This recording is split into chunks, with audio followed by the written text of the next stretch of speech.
मैं हूं भीम सिंह। एक बार फिर से क्लिफ हैंगर्स के माध्यम से हम आपसे रूबरू हो रहे हैं और आज इस वक्त हमारे स्क्रीन पर जो सूरतियाँ मूर्तियाँ आपको देखने मिल रही हैं, बीच में हमारे यहाँ पर पादरी हैं हमारे, लेकिन जम्मू में ही यहाँ पर जो है रैन बसेरा इनका है, कई सालों से यहीं पर बसते हैं।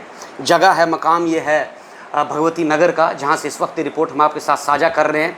पंडित जी हमारे साथ देवराज ठाकुर जी पाडर से हैं और साथ में हमारे पास हैं हीरालाल खजूरिया जी और साथ में हमारे पास हैं यहाँ पर श्री प्रहलाद जी, जो कि अभी मौजूदा समय में जो हैं सर्वशक्ति सेवक संस्था मचेल पाडर धाम के प्रधान हैं या प्रेसिडेंट हैं स्टेट लेवल के। ये मौका कुछ इतना खास है कि जहाँ पर आज हमें भी सौभाग्य प्राप्त हुआ एक भागवत कथा में जो है शिरकत करने के, भागवत कथा को सुनने का, और गुरु महाराज जो वृंदावन से आए हुए थे खास करके उनके विचारों का अनुसरण किया और उनके कथा के माध्यम से जो उन्होंने सीख दी पूरे हिंदुत्व के लिए, पूरे धर्म को मानने वाले लोगों के लिए कि धर्म सिर्फ वो नहीं है जहाँ पर कीर्तन भजन किए जाएँ, बल्कि धर्म वो है जहाँ पर निष्पक्ष भाव से लोगों की सेवा की जाए, शोषित वंचित और दुखी लोगों के लिए उनके दुख में खड़ा रहा जाए।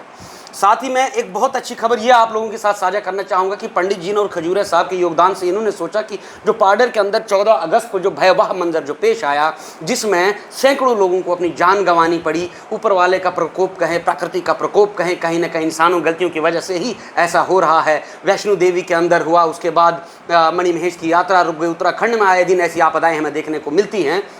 उसमें जिन भी लोगों ने अपनी जानें गंवाई हैं, बहुत ही दुख से कहना पड़ता है कि छोटे छोटे बच्चे, मासूम, बूढ़े बुजुर्ग सभी अपने परिवारों से जुदा हो गए। बहरहाल उन सभी की आत्मा की शांति के लिए यहाँ पर एक पैतृक यज्ञ का आयोजन किया गया। 4-5 दिन का ये धार्मिक अनुष्ठान, महान धार्मिक अनुष्ठान किया गया और इसके माध्यम से एक संदेश इन लोगों ने समाज में ये देने का काम किया कि ये हिंदुत्व की असली ताकत है, जहाँ पर संवेदना, एकता, प्रेम और सामाजिक समरसता को साथ लेकर के ये लोग चलते हैं। सबसे पहले देवराज जी मैं चाहूँगा कि आप हमें संक्षेप में बताएं कि क्या ये अनुष्ठान था, कौन कौन से लोग यहाँ पर आए थे और कैसे आपके मन में भी विचार आया।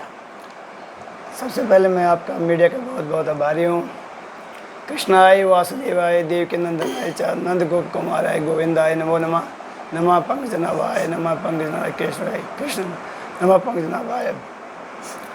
भीम जी, ये हम लोग ऐसे जब से मचेल माता का हादसा हुआ तो बहुत दुखी थे, हमारे मन से दुखी थे कि हम लोग वहाँ नहीं पहुँच पाए जी। तो मन में ऐसा विचार आया कि उन प्राणियों के जो हमारे साथ में रहने वाले और कैसा उनका कल्याण हो, कैसा क्या करें। तो मन में ऐसा विचार आया, हमारे बड़े भाई खजूरी साहब थे, इनसे परामर्श किया कि मैंने क्या करना चाहिए। तो बाद में ऐसा विचार आया कि गोकर्ण और धुंधकारी 2 भाई थे। अच्छा। धुंधकारी बहुत ही अत्याचारी था। अच्छा। जिसने जीवन पर्यंत कभी भी अच्छा नहीं किया, इतना तक अपने मदर को भी, माँ को भी उसने वध कर दिया, मार दिया। और आखिरकार जब उसकी मृत्यु हुई, अकाल मृत्यु हुई उसकी, तो अकाल मृत्यु होने के पश्चात उसका गति नहीं होती है, नहीं होती, सदगति नहीं होती है उसको। तो विचार किया अब इसका गति, और उसने पूरा उस एरिया को परेशान करके रखा था। तो देवयोग से उसका जो भाई गोकर्ण जी महाराज थे वो आए, जब उन्होंने देखा कि वो रात भर चलाते हैं और जब पूछा कि भाई कारण क्या है, उन्होंने कहा कि मैं अकाल मृत्यु प्राप्त हुआ हूँ और मेरा सदगति करो, कैसे होगे। तब उन्होंने विचार किया कि केवल एक भागवत ही ऐसा है जो अकाल मृत्यु हुई होती है या कहीं से गिर करके, या कहीं जैसे हमारे तूफान आए मचेल माता में, जशोदी माता में, तो ऐसा में जो मृत्यु को प्राप्त होते हैं वो अपगति को प्राप्त होते हैं। और जब वो अपगति को प्राप्त होते हैं उनका साधन एक ही है, भागवत जी का 7 दिन का आयोजन।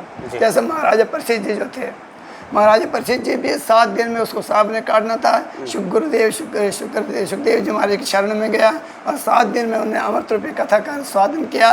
और 7वें दिन काल तो आया, सांप ने तो काटा, मगर सांप का काटने का उस पर प्रभाव नहीं पड़ा, उसको साक्षात भागवत धाम की प्राप्ति हुई, क्योंकि उसने अमृत रूपी कथा का, भागवत कथा का साधन किया था, अमृत कथा का रस साधन किया था, जिस कारण उसको भागवत धाम की प्राप्ति हुई।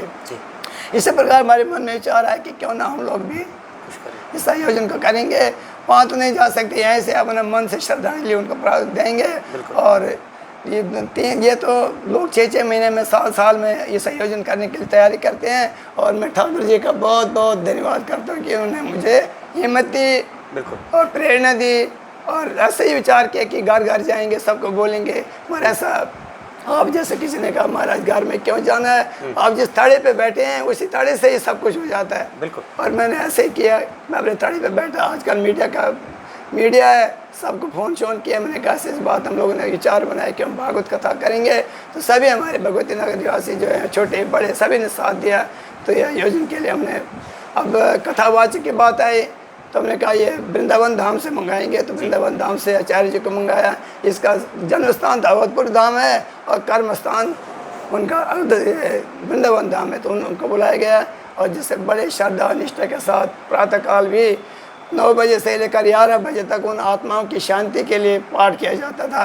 पंडित जी बीच में रोकना चाहूँगा, लोगों का कैसा रुझान या किस तरह का रिस्पांस रहा इसके प्रति, यहाँ के जो लोकल लोग हैं? भीम जी कहने क्या है, यहाँ के लोग जो है, हमने देखा अभी एक एक बंदा जो है, जिस सिर्फ यही मेरे को कहते हैं महाराज मुझे, मैं आ गया तो करना क्या है जी, और देना क्या है। मैं कहता हूँ कि भाई आपको सिर्फ आना है, जब आएंगे तो सब कुछ आएगा भी और आप लोग देंगे भी जी।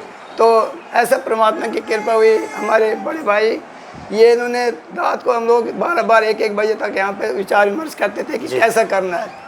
फिर बात आती है कि अब इन लोगों का आए हैं तो इनका स्वागत कैसे करना है। रोज़ आते हैं बेचारे, 1 बजे से आएंगे, 5 बजे जाएंगे और 5 बजे के बाद जब घर जाएंगे तो इन लोगों को घर में जाकर फिर रोटी इत्यादि बनाए। हमने कहा नहीं, इन लोगों के लिए यहाँ पर लंगर का व्यवस्था करेंगे। प्रति रोज़ शाम को इनको भोजन सभी के लिए बनाएंगे, ठाकुर जी को भोग लगाएंगे, प्रसाद पा करके आएंगे। ऐसा नित्य प्रतिरोज़ सुबह दोपहर मतलब दिन को भी जो चीज़ होती थी सबको अच्छा तरीके से उनका स्वागत किया। शाम को भी भगवान का भोजन प्रसाद इत्यादि जो भी होता था। जिस दिन जो भगवान के जैसे ठाकुर जी का जब जन्म होता है उस दिन कड़ी, उस दिन अलग से भोग 56 प्रकार का भोग लगाया जाता है जो आपके पास है। फिर जिस दिन भगवान के गोवर्धन, भगवान ने अपने भक्तों के कल्याण के लिए गोवर्धन उठाया था, उस दिन कड़ी इत्यादि का, कड़ी और चावल का भोग लगता है। इस प्रकार से हर दिन जो पर्व आता था, जो दिन में जो भगवान की लीलाएँ होती थी उसी के अनुसार 7 दिन तक चलता रहा। और आज ये पूर्णवास सुबह समझो कि 9 बजे से हम लोग बैठे थे, 8 बजे से पहले 8 से 10 बजे तक रहा हमारा नित्य प्रतिरोध जो पूजा होती थी। और फिर 10 बजे के बाद फिर हवन इत्यादि प्रारंभ हुआ। फिर उसके बाद हवन पूर्ण हुआ उन्हीं जीव आत्माओं के लिए। और भगवान से मैं प्रार्थना की और भीम जी ऐसा भगवान की कृपा रही कि इन 7 दिन के अंदर वर्षा का भी बताया गया और ठाकुर जी की इतना सब जगह बारिश हुई। हमारे यहाँ पे ऐसा बूंदे आती थी जैसे इंद्र देवता प्रसन्न होकर उन हमारे पितरों के लिए प्रसन्न थे। और मुझे पूर्ण विश्वास है कि उनको परम धाम की प्राप्ति होगी, ठाकुर जी की विशेष कृपा होगी। और आप लोगों को भी किसी न किसी को ज़रूर सपन में आपको बता देंगे, जिससे बाहर जो भी हमारे पहाड़ के निवासी हैं कि हम कहाँ हैं, किस स्थिति में, कैसे हैं। और पितृ लोग जो अभी भगवत धाम जैसे यात्रा संपन्न होती है उनको परम धाम की प्राप्ति होती है। और मैं आपका बहुत बहुत आभारी हूँ भीम जी कि आप वहाँ से आए और आप जिस प्रकार से हिंदुत्व के बारे में बात उठाते हैं, परमात्मा की कृपा होती है। वही कुल धन्य है जिस कुल में ऐसा सुपुत्र हो। और फिर अपने भारत माता के विषय में, अपने गौ माता के विषय में और अपने जो हमारे देवी देवता हैं उनके विषय में ऐसी बातें अपने प्रजा के लिए करते हैं। आपका बहुत बहुत आभारी। भगवान आपको सुखी दे, समृद्धि दे, शांति दे। पुजारी जी हम यही कहना चाहेंगे आपको कि पाड़ रहन तो थोड़ा पाड़ी वैसे गल कारण बड़े साल भाई गए ना तो लगभग कत साल भो जनाब जनाब कम से कम गेल और कोई ऐसा भाईगा कोई मेरा ख्याल में कोई 35-36 साल भाईगा तो सीढ़े हैं। आज जनाब अस्कीब बैठ सकन हम यही कहेंगे खजूरिया साहब के भगवान आपके ख़जाने को दन दाने से परिपूर्ण रखे। और मैं अपनी तरफ से तो चलो क्या ही बोलूँ, मैं यही कहूँगा कि जितने भी लोगों ने अपने परिजनों को खोया है, वैष्णो देवी में 34-35 का आंकड़ा पहुँचा, पाडर में जो है वो अभी भी उसके जो है ट्रेसिंग चल रहे कंट्रोल रूम से 12-13 लाशें हमने पुल के उस पार निकाली थी। इस तरफ उनकी कोई गिनती नहीं है। 70-75 के आसपास सभी कैजुअल्टीज़ हुई हैं। उन सभी के घर के लोगों की तरफ से या जो मिसिंग है उनकी तरफ से भी मैं आप लोगों का शुक्रगुजार हूं कि आपने ऐसा सुंदर सुशील कदम उठाया और उन लोगों की आत्मा की शांति के लिए कदम उठाया। खजूरिया साहब आपसे एक चीज़ पूछना चाहूँगा कि कितनी विचित्र बात है, कितनी सुंदर बात है कि हिंदू धर्म या हिंदुत्व जिसे हम कहते हैं, जहाँ पर व्यक्ति विशेष के लिए जो है उसकी सदगति के लिए जो है हम लोग ऐसे अनुष्ठान करते हैं, लेकिन यहाँ पर समाज के कल्याण के लिए आप लोग आगे आते हो। समाज के कल्याण के लिए ऐसे कथा हवन का संचालन करना या आयोजन करना कैसे देखते हैं आप इसको, किस तरह से देखते हैं? कितना खूबसूरत ये हिंदुत्व की ये कड़ी है। ये तो बहुत सुंदर है, इसको जी तो सबको करना चाहिए। हिंदू तभी चलेगा अगर ये करेंगे। पुजारी जी मेरे पास आए, मैंने एक छोटी सी पंसारी की दुकान खोली हुई थी तो ये मेरी समझ लो ओपनिंग ही करने आए। अच्छा। तो मुझे कहने लगे खजूरिया जी हम ऐसे ऐसे बात हुई है, मुझे भी बड़ा दुख होता है क्योंकि हर साल मैं जाता हूँ, कभी हमें कांटा भी नहीं लगा आज तक, माता रानी ने कभी कांटा भी नहीं लगने दिया। तो बड़े हम परेशान थे, 2 दिन तो हम रोटी नहीं खा सकते। जब माता के जाते हैं तब भी हमें ऐसे लगता है, मैं हर महीने संक्रांत को माता के जाता हूँ और मैं इतना रोया कहने की बात नहीं। कुदरती पुजारी जी आ गए मेरे पास, ये पुजारी जी नहीं है, मेरे छोटे भाई हैं, आज से नहीं, इनसे 35 साल से इधर हैं, तो 35 साल से ही मेरी इनकी बनती है। तो कहने लगे खजूरिया जी बहुत बड़ा हादसा हो गया, तो क्या करें हम? मैंने कहा करो हुक्म, जो आप बोलोगे वही होगा। तो कहते ऐसे करते हैं कि हवन और उनके लिए, आत्मा की शांति के लिए। मैंने कहा महाराज ये तो अभी श्राद्ध चल रहे हैं। बिल्कुल। कहते नहीं, श्राद्धों में ही करना है इसको, ये पितरात्मा के लिए है और श्राद्धों में ही करना है। मैंने कहा ठीक है महाराज, क्या करना है, कैसे बनाना है? कहते ऐसे ऐसे हमने इसका पहले बैनर बनाना है। मैंने तुरंत फ़ोन कर दिया किसी को, बैनर मेरा शाम को पहुंच गया। तो महाराज कहते ठीक है, हम शुरू हो गए। हम एक दिन गए किसी के घर शाम को, कोई 8 बजे के करीब। तो हमने उनसे भी बात की कि ऐसे ऐसे कोई बात है, और कई लोग इंटरेस्ट लेते हैं, कई नहीं लेते हैं। बिल्कुल। मैंने महात्मा जी को बोला, महाराज कोई चिंता नहीं है, हम नहीं जाएंगे। कुछ मेरे को अच्छा नहीं लगा क्योंकि मैंने शुरू से एडमिनिस्ट्रेशन पे ही काम किया है। अच्छा। और अच्छा काम किया है, एक्सपीरियंस भी बहुत है, क्योंकि मैंने बहुत से जग्गों में भी काम किया है, जो कि हमारे खड़े श्री महाराज होते थे। जी। कम से कम 25 जग मैंने उनके संभाले हैं। अच्छा। जब मैं संभालता था तो महाराज आंखें बंद कर लेते थे। कहीं भी रणवेश्वर मंदिर, 108 कुंडी, यहाँ पे पनपैड़ी में, पुंछ में, जी। बहुत उनके साथ काम किया है। और गुलार में हम लंगर लगाते थे, 6 साल लंगर लगाया वहाँ पे। मगर मेरे को यही लग रहा था कि अब महाराज तो कहने लगे हैं तो कैसे चलेगा, ये तो बहुत बड़ा काम होता है, छोटा काम तो है ही नहीं। बिल्कुल। खैर हमने शुरू कर दिया। हमने कहा महाराज हम नहीं जाएंगे, तो अभी मैं रिटायर हुआ हूँ, कोई चिंता नहीं आपकी। अच्छा। तो महाराज कहते ठीक है। हमने शुरू कर दिया, म्यूनसिपैलिटी से हमने पानी लिया, ये किया वो किया, शुरू कर दिया। इधर से एडवर्टाइजमेंट शुरू कर दी। जो मेरा ग्रुप था 3000 का, मैंने उनमें भी डाल दिया। अच्छा। मुझे रिस्पांस अच्छा मिला। महाराज इनका भी रिस्पांस बहुत अच्छा है, यहाँ पे इनकी बड़ी इज्जत करते हैं यहाँ पे लोग। मैं ऐसे ऐसे लोग देखे, करोड़पति भी हैं, इनके पाँव में हाथ लगाते हैं, मुझे बहुत अच्छा लगा। तो महाराज कहते, मैंने पहली बार किया है इनके साथ इधर। तो महाराज कहते ठीक है, हमें एक हाल मिला, मैंने सोचा इधर करते हैं। अच्छा। फिर एंड में हमें फिर माता रानी की तरफ से ही कुछ आ गया कि नहीं, हमने मंदिर में ही करना है, हमने हाल में नहीं करना है। मंदिर में किया, और उसकी गुरु जी की इजाज़त हो तो कहते सब कुछ नज़ारे ही अलग होते हैं। सब अच्छा हुआ। एमएलए हमारे खुद ही आए मिलने के लिए हमें, हम उनके पास नहीं गए, कभी भी नहीं गए, मगर वो खुद भी मिलने आए, और अच्छे अच्छे लोग आए हमसे मिलने के लिए, क्योंकि पुजारी जी की बड़ी रेपुटेशन है यहाँ पे। अच्छा हुआ। मगर ये मुझे सबसे अच्छा ये लगा कि हिंदुज़्म थोड़ा जागा, और इसमें करना चाहिए, क्योंकि हम एक यही नहीं सोचें कि हम सिर्फ दर्शन करने जाते हैं। अगर किसी को प्रॉब्लम आई है तो पता नहीं कैसे आई है, कौन सा कोई ऐसी हमसे ही गलती हुई है बिल्कुल, जो इतना बड़ा अनर्थ हुआ है। तो हमको सबको मिलके ये करना चाहिए, उनकी चलो आत्मा की शांति के लिए करें। हम कर तो कुछ नहीं सकते, मगर चलो उनको दुख तो बांट सकते हैं लोगों का। इस वजह से हमने ये किया। जी। साथ में हमारे प्रहलाद जी भी हैं, एसएसएस सर्वशक्ति सेवक संस्था के स्टेट वाइज प्रधान हैं। प्रहलाद जी, आप कैसे देखते हैं? आप भी भगवती के घर से और भगवती के जस्ट चरणों के नीचे रहते हैं हमें जी। लोगों का अलग अलग आकलन है, कुछ लोग कहते हैं जी ये वजह रही, कुछ लोग कहते हैं वो वजह रही, कुछ लोग कहते हैं ये वजह रही, लेकिन लगभग अगर हम देखें तो एक संदेश जम्मू कश्मीर के अंदर ये भी देना अनिवार्य बन जाता है, कंपलसरी बन जाता है कि मणि महेश की यात्रा बीच में रोकनी पड़ी।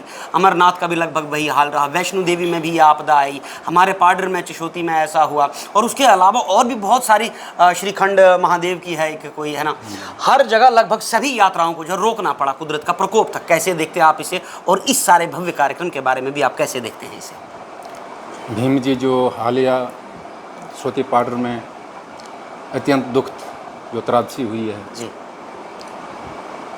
तो उसी मसले में जो हमारे ये देवराज जी, इन्होंने जो यहाँ ये माता देवी भागवत कथा का जो यज्ञ इन्होंने यहाँ किया, मैं इनका बहुत आभारी हूँ कि क्योंकि इन्होंने मुझे कॉल की थी कि हम ऐसे ये यहाँ यज्ञ कर रहे हैं। मैंने कहा बहुत अच्छा है, अगर हम सबको भी सहयोग चाहिए तो हम देने के लिए तैयार हैं। तैयार। खैर इन्होंने उतना नहीं जो हमें करना चाहिए था, लेकिन इन्होंने बहुत, क्योंकि ये भी उस माटी का, उस पवित्र भूमि का लाल है, उस देवभूमि का लाल है, इनको दर्द है। बिल्कुल बिल्कुल। तो उनके साथ ही हमारे खजूरिया साहब जी इन्होंने, इनका साथी हैं ये, इन्होंने मिलकर ये काम किया है। जी। बाकी मेरी एक प्रार्थना है ये अपने हिंदू समाज से, सनातन धर्म समाज से, कि जो हमारी ये यात्राएँ हैं, जो हम यात्रा के स्थल हैं, उनको यात्राएँ रहने दें। वहाँ एज ए आप टूरिस्ट बनकर आते हैं, देखना आते हैं वहाँ एज ए टूरिस्ट बनकर, लेकिन हफ्ता हफ्ता वहाँ ठहरते हैं, क्योंकि उनको टेंट मिल जाते हैं वहाँ आगे पीछे। हमारे गांव हैं, घूमने के लिए बुद्धिस्ट गांव है वहाँ, तो वहाँ छंग मिल जाती है। तो बस वो खाते पीने के लिए मुझे तो लगता है, क्योंकि देखना पहले ही हमारी यात्रा चलती थी गुलाबगढ़ से पैदल, उसमें वही श्रद्धालु आते थे जिनको श्रद्धा होती पैदल होती थी, जिनको जो माता प्रतिदिन की भावना होती है, बुलावा होता है, वो आते हैं वहाँ ऐसे यात्रु बनकर आते थे। बिल्कुल। तो तकरीबन ठीक ही रहा सब। अब यूँ ही जैसे जैसे रोड नज़दीक पहुँच रही है, तो यहाँ श्रद्धालु कम है, एज ए टूरिस्ट ज़्यादा आते हैं। आधुनिकता बढ़ रही है। जी जी, इसीलिए जो ये घटनाएं हो रही हैं, हाँ, ये भी एक वजह हो सकती है। ये एक वजह हो सकती है इसमें। बिल्कुल। बाकी देखना आपने केदारनाथ में जो घटना घटी, कहाँ कहाँ नहीं हुआ है, जहाँ में हमारे धार्मिक स्थल हैं, मनी महेश है, वैष्णो माता है, देवी देवता बसते ही वैसी जगह हैं। जी जी। तो ये मैं समझता हूँ कि ये जो हमारे धार्मिक स्थल हैं, हमें हिंदू समाज को सोचना पड़ेगा, इस पर गौर करना पड़ेगा कि इनको आप धार्मिक स्थल रहने दें, एज ए यात्रा के लिए आएँ। तो उसके बाद जो आप एज ए टूरिस्ट बनकर आते हैं, मैं आपसे मेरी ये अपील करता हूँ कि इसको आप ऐसे नहीं करें। आप सिर्फ एज ए यात्री बनकर आएँ और दर्शन करने की, ताकि माता रानी का आपको आशीर्वाद भी रहेगा। ये हमें जो दुख अभी झेलना पड़ रहा है, उस घटना को याद करते तो हम आंखों भर आते हैं हमारे आंसू। इसलिए मेरी आपसे यही गुजारिश है। बहुत बहुत धन्यवाद। ले दे करके एक संदेश यहाँ से ये निकलता है कि अक्सर ऐसी घटनाएं जो हैं पहाड़ी इलाकों में या हिली एरियाज़ में हो रही हैं। पहला ज़माना ऐसा होता था कि एक पेड़ काटते थे तो उसके बदले 5-6 पेड़ लगाने का एक ऐसा प्रावधान हुआ करता था। पेड़ों को देवों का रूप भी कहा गया है। लेकिन आज डेवलपमेंट या विकास के नाम पे, सस्टेनेबल डेवलपमेंट जिसे हम कहते हैं, या उसे वो जो तमगा दिया गया उसके नाम पर हम आज अंधाधुंध कटाई कर रहे हैं। पाडर में भी इसी तरह से विकास उणगाई, गंधारी, कब्बन हर जगह पहुंच रहा है, लेकिन वहां पर पेड़ों की कटाई को लेकर के आए दिन मीडिया में सुर्खी बटोरती खबरें नजर आती हैं। बहरहाल हमें ऐसे पेड़ों को काटने के बजाय उन्हें उगाने की भी जो है एक पहल करनी होगी, तभी जाके हमारे हिली एरिया सुरक्षित रह सकते हैं। आगे और भी देखते रहे ऐसी खास रिपोर्ट्स क्लिफ हैंगर्स पर। जय हिंद, जय भारत, जय पाडर।